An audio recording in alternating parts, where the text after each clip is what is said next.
Donc ici, on va discuter de la relation statique des robots manipulateurs, mais contrairement à l'autre capsule où on a juste regardé une relation statique qui n'avait aucune force conservatrice, ici on va les inclure. Donc la dernière fois, on a trouvé une relation entre le torque au joint d'un robot et une force appliquée à l'effecteur, que en partant de la première loi de la thermodynamique, on a regardé que s'il n'y avait pas de variation énergie interne, puissance qui rentre à travers ces deux torques-là est égal à le travail fait divisé par le temps à l'effecteur, ce qui nous donnait que le torque, c'était le jacobien transposé fois la force extérieure, la force externe à l'effecteur.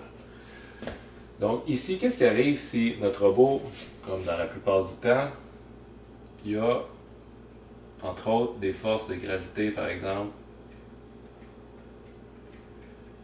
qui s'appliquent sur mon système. Donc si on veut choisir, par exemple, dans ce cas-ci, les couples pour balancer la force externe, mais il faut aussi balancer les forces de gravité si on veut vraiment rester en place. Donc, la différence par rapport à la dernière fois, c'est qu'ici, on va avoir, par définition, des forces conservatives, ils vont avoir une certaine énergie potentielle associée. Donc, l'énergie interne du système, ça va être une énergie potentielle qu'on va noter V. On va avoir dV dt est égal à P in moins PA. L'énergie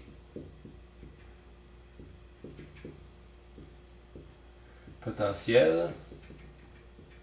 Une particularité de l'énergie potentielle, c'est que la fonction V, c'est un scalaire qui va dépendre uniquement de la configuration, donc de la variable Q.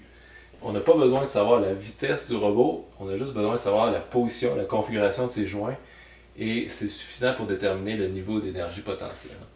Donc ça, ce que ça me permet de faire, c'est que dV sur dt, donc comme la fonction V dépend juste de la configuration, la variation dans le temps, ben, ça dépend de la variation de la configuration. Donc si on fait une dérivée en chaîne, on va avoir dV sur dq fois dq sur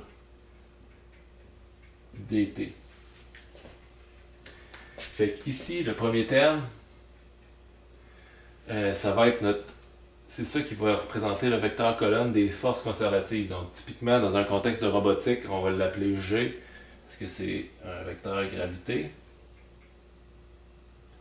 Et ça, ben, c'est juste le vecteur colonne des vitesses des joints ici. Fait que si on utilise cette propriété-là, puis on ramène ça dans la relation, on va voir ici que les forces de gravité transposées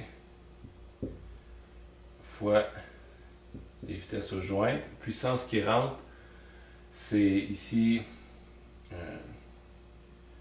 torque transposé Q' comme ça.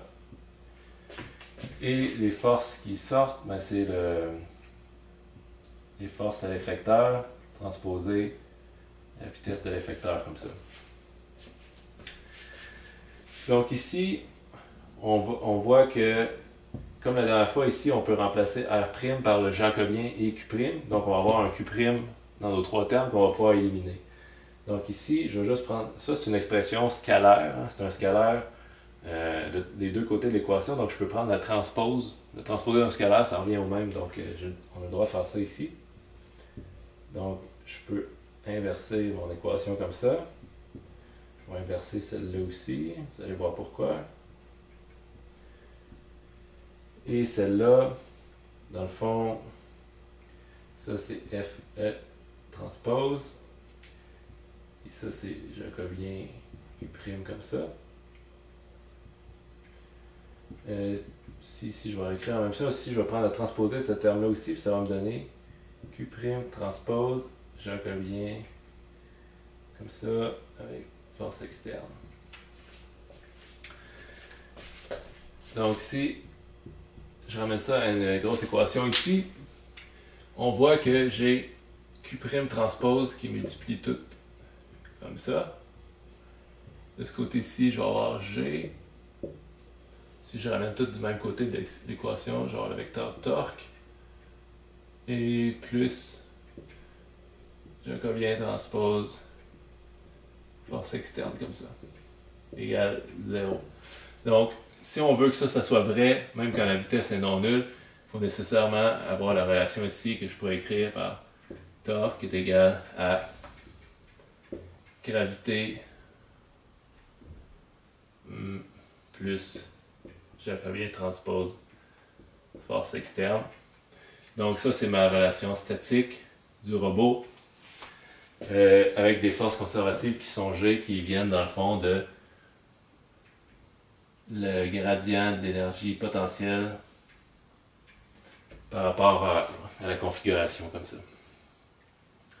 Donc si on fait un petit exemple pour le cas de la gravité ici avec notre robot, dans ce cas-ci, l'énergie potentielle du robot, ça serait mgh pour le centre de masse de cette membrure-là, donc m1h1, plus mgh de cette masse-là ici, donc m2 avec h2. Donc si on regarde la hauteur de la première masse ici, h1, ça va être tout simplement LC1 qui va être cette longueur-là. Ça c'est LC1 fois, mettons que les angles sont tous pris par rapport à la verticale. On va avoir ici le cos de l'angle 1.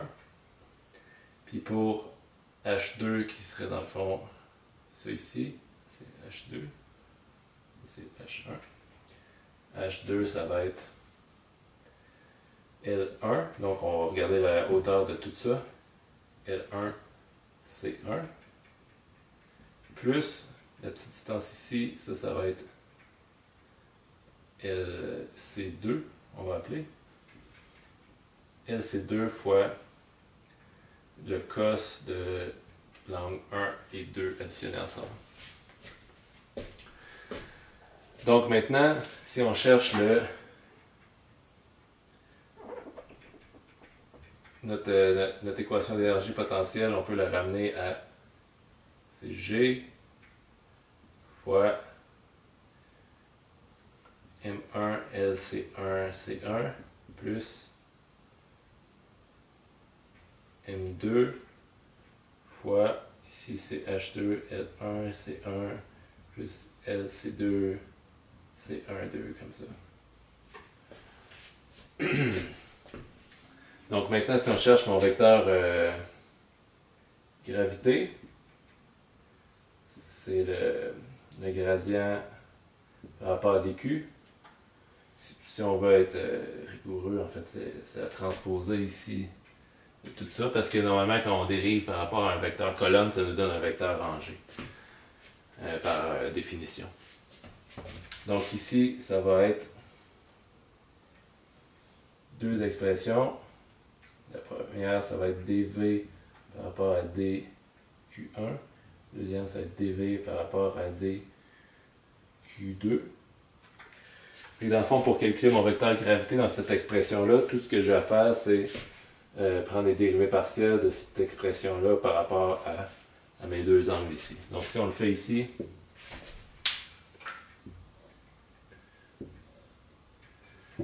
si on regarde l'expression, le premier terme, en fait tous les termes dépendent de l'angle 1. Donc le premier terme, ça va être M1, G, L, C1, il va y avoir un moins qui apparaît. En fait, le moins va être devant tout. Sin 1 plus M2, G, ici il va y avoir L1, C1 plus L, C2, Sin 1, 2, comme ça. Et ici, si on regarde celui-là, il y a juste un terme qui dépend de l'angle 2, c'est le dernier ici. Fait qu'on va avoir moins M2 LC2 sin 1, 2 comme ça. Donc en fait, Si on regarde ça, ça fait du sens. Si on regarde par exemple ce terme-là ici, le couple que je vais devoir appliquer ici pour résister à cette charge-là, il dépend de ce bras levier-là, ce qui est LC2 fois sin de l'angle 1,2, qui est, ça c'est θ1 plus θ2 ici. Donc, le vecteur gravité ici, fois ce bras de levier-là, ça me donne le couple T2, qui est ici ce terme-là, qu'il faut résister pour la force de gravité ici. Donc on voit ce qui est intéressant avec cette approche-là énergétique, c'est qu'on obtient une relation entre les torques et les forces gravitationnelles juste en calculant une fonction scalaire d'énergie et en prenant des dérivés partiels. On n'a pas vraiment besoin de faire de DCL avec cette approche-là comme ça.